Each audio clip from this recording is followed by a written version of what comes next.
Мен бүгін история жазуды жөн көрдім. Мен аптекаға барып маска сатып алдым. Бітті. Так, стоп, тоқта. Мынау бір қызық емес история болып қалған сияқты. Мен білем. Мұнда событие керек. Кеттік ал. Мен аптекаға бардым. Маска сұрап едім. Аптекада бірақ маска екен. Жәндегі адам маған қарады. Мен оған қарадым. Ол 500 деді.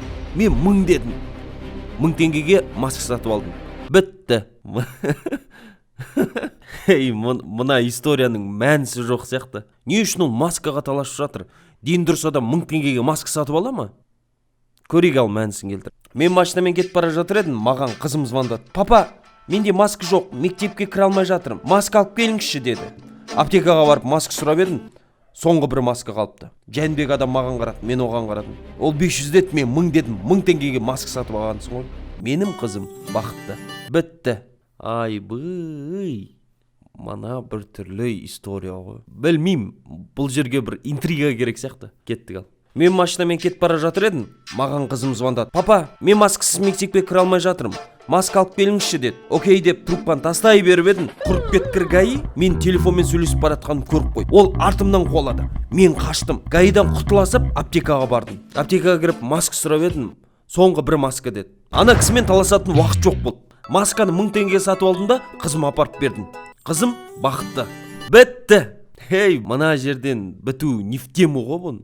Сөйтіп мен қызыма масканы апарып бердім. Қызыма маска ұнаған жоқ. Біздің мектепте одноразовый маска тағу ұят деді де масканы алмай қойды. Менің көңіл күйім жоқ. Себебі қанша тырыссам да қызымның көңіл күйін таба алмадым. Мынау слишком грустно болып кеткен сияқты. Любой история хэппи эндпен біту керек қой. Абылай болсаш, қызыма маска ұнамады.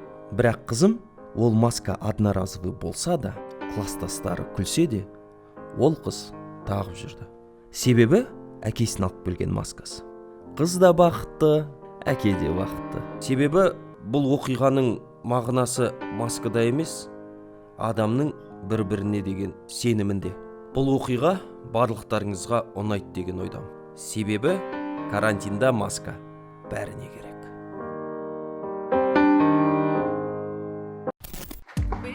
Йоу, достым, осы видеоның соңына дейін көргенің, яғни бұл видео саған ұнады деген ойдамын. Кәнеки достар, 10.000-ға кішкене қалдық. Барлықтарың лайк басып, комментарий жазып, достарыңызға бөлісіп кетіңіздер. Ал енді алдыңғы пасхалкада ең бірінші тапқан адам